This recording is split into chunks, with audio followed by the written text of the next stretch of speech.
শ্ৰদ্ধেয় আজি সভাৰ সভাপতি মণ্ডলী, মোৰ বন্ধু আৰু অগ্ৰজ যোগেন্দ্ৰ যাদৱজী, শ্ৰদ্ধেয় ৰাইজ, সকলো দল আৰু ৰাজনৈতিক দল আৰু সংগঠনৰ নেতৃবৰ্গ আৰু নাগৰিক সমাজৰ নেতৃবৰ্গ সকলোলৈকে শ্ৰদ্ধা জনাই নমস্কাৰ জনাই চমুকে দুটামান কথা ক'ব খুজিছোঁ। মই ভাবোঁ যে এইটো কথা বেলেগকৈ কোনো পতাৰ এতিয়া দৰকাৰেই নাই। অসমৰ মানুহ, সকলো শ্ৰেণীৰ মানুহ, একেবাৰে গাঁৱৰ মানুহ, চাহ বাগানৰ মানুহ, চৰ চাপৰিৰ মানুহ, নগৰৰ মানুহ, সকলো মানুহে এতিয়া উদ্গ্ৰীৱতাৰে এটা বস্তুলৈকে ৰৈ আছে যে কোনদিনা বিৰোধী ৰাজনৈতিক দলকেইটাই একেলগতে হাতত হাত ধৰি ইলেকশ্যন খেলিব বুলি ঘোষণা কৰিব। গতিকে বেলেগ কথা পাতিবলগীয়া নায়েই একো। আমি সকলো ৰাজনৈতিক দল 2026ৰ কাৰণে একলগ হ'ব লাগে। আমি ৰাইজৰ দল একলগ হ'বৰ কাৰণে উন্মুখ হৈ ৰৈ আছোঁ, আমি ৰৈ আছোঁ। আৰু যিদিনাই আমি একলগ হ'বৰ কাৰণে ছিগনেল আটাইবিলাক দলৰ পৰা পাম, সেইদিনাই আমি লৰ মাৰি গৈ একেলগ হ'বৰ কাৰণে সকলোৰে লগত হাতে হাত ধৰি আগবাঢ়ি যাম। এতিয়া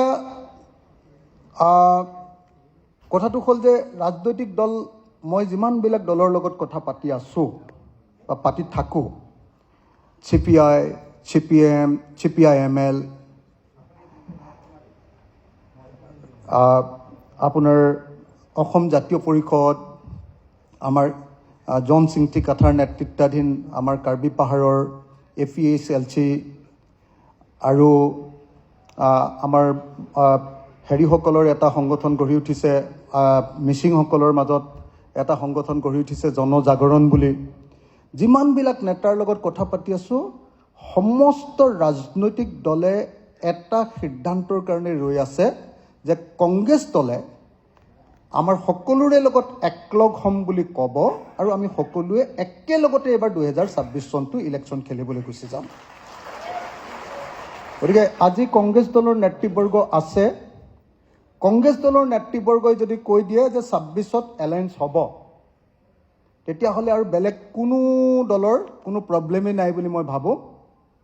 কংগ্ৰেছ দলৰ নেতৃবৰ্গই যদি আজি কৈ দিয়ে যে এলায়েন্স হ'ব, তেতিয়াহ'লে আজিৰ দিনটোতে এলায়েন্স হ'ল বুলি আমি ধৰি লৈ যাব পাৰিম। বাকী আটাইবিলাক দল পূৰা ৰেডি হৈ আছে, আটাইবিলাক দল।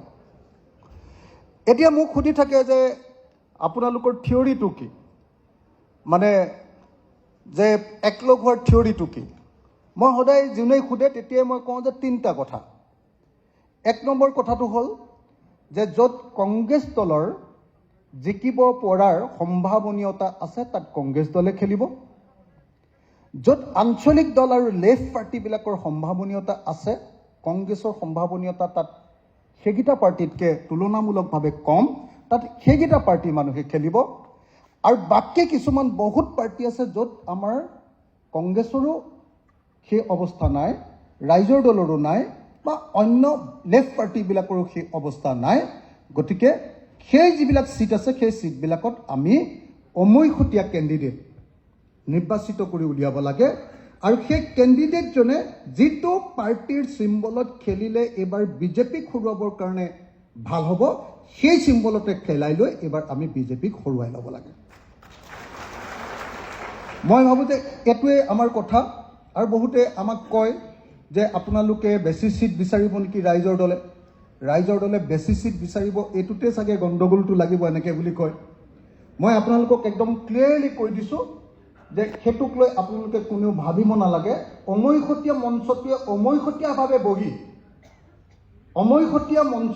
অমৈখতীয়াভাৱে বহি ৰাইজৰ দলক যদি 2টা ছিট দিয়ে 2টা ছিটত খেলিব আৰু 25টা ছিট যদি দিয়ে 25টা ছিটত খেলিব। এইটোক লৈ আপোনালোকে অকণো ভাবি লোৱাৰ কোনো প্ৰয়োজন নাই। ৰাইজৰ দল সম্পূৰ্ণৰূপে দৃঢ় হৈ আছো যে আমি এইবাৰ 26ত একেলগ হ'ম।